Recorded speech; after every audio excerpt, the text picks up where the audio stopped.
Hi guys, good morning.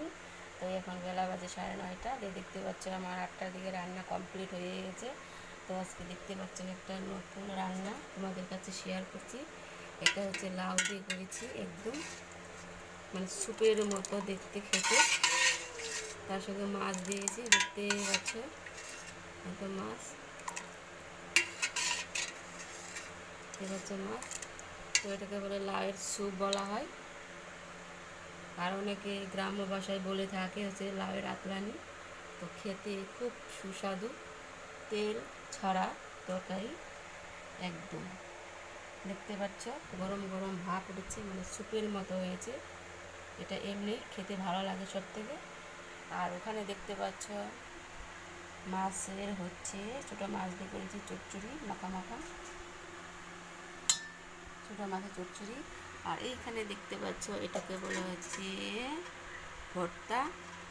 এটা হচ্ছে একটা কি বলবো, এটা হচ্ছে শাকের ভর্তা, লাউ শাকের ভর্তা করেছি।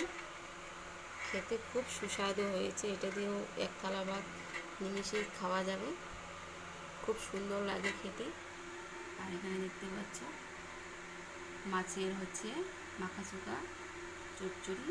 আর এটা হচ্ছে লাউয়ের, বললাম লাউয়ের জুস বা লাউয়ের, সরি লাউয়ের জুস নয়, কী বলছি উল্টা পাল্টা।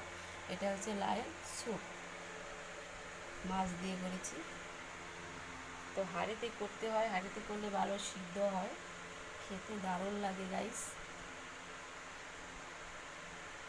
তো আমার ভিডিও ভালো লাগলে তোমরা অবশ্যই কমেন্ট করো, একদম লাইক করো, সাবস্ক্রাইব করো।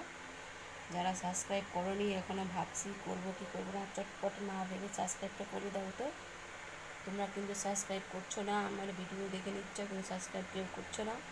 দেখতে পাচ্ছ না আমার সাবস্ক্রাইবটা খুব কম আছে। শুধু একবার সাবস্ক্রাইবটা করে দিও, আরও ভালো ভালো ভিডিও তোমাদের জন্য অপেক্ষা করছে। তোমরা শুধু জাস্ট দেখতে থাকো। আজকে ভিডিও এখানে শেষ করছি। এখন আমাদের খাওয়া দাওয়া শুরু হবে, আর কথা বলার টাইম নেই। তো টাটা, তোমরা সবাই ভালো থাকো।